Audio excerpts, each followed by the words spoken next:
What if the next flashpoint of global conflict isn't in Europe, but right beneath the waves of the South China Sea? When a major power says, "We will not stand alone," you should pay attention, especially when your shipping lanes and trade routes hang in the balance. The world is watching the South China Sea, but do you really know why America just told its Southeast Asian allies, "You must stand firm"?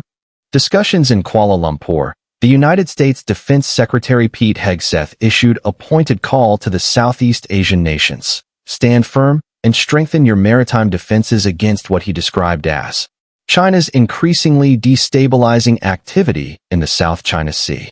He cited incidents such as ship rammings and the use of water cannons against civilians or fishing vessels, noting that Beijing's sweeping territorial claims now directly overlap with the maritime zones of ASEAN. Member states like the Philippines, Vietnam, Malaysia, and Brunei. For the U.S., this is more than a regional flashpoint. It's part of a broader strategy to reaffirm its influence in the Indo Pacific and ensure a free and open maritime domain. The message was clear. If you are on the receiving end of aggression, you will not stand alone. The geopolitical stakes here are enormous. China asserts claims over almost the entire South China Sea, a channel that carries hundreds of billions of dollars in trade every year, is rich in fisheries and potential hydrocarbon resources, and serves as a strategic naval corridor. ASEAN states, while economically tied to Beijing, face mounting pressure. Chinese Coast Guard and maritime militia activity has surged. Territorial features like the Scarborough Shoal, long claimed by the Philippines, have been declared by China as nature reserves, a diplomatic veneer for asserting control. In response, the U.S. is advocating a rapid acceleration of an ASEAN-China Code of Conduct for the waters, combined with increased joint surveillance, rapid response tools, and maritime domain awareness among regional partners. Secretary Hegseth called this a critical step to ensure you are not the only one in the crosshairs. From Manila to Kuala Lumpur to Washington, nations are asking, what happens if deterrence fails? The U.S. and the Philippines recently announced the formation of a new joint military task force designed to improve interoperability, combined planning, and operational cooperation in contested waters. Reuters. The task force is a signal. The U.S. is prepared to elevate its commitment beyond rhetoric, closer to operational reality. It reflects Washington's understanding that soft power alone will not suffice when maritime coercion and gray zone tactics are on the rise. In parallel, China has reacted sharply, labeling U.S. criticism as interference.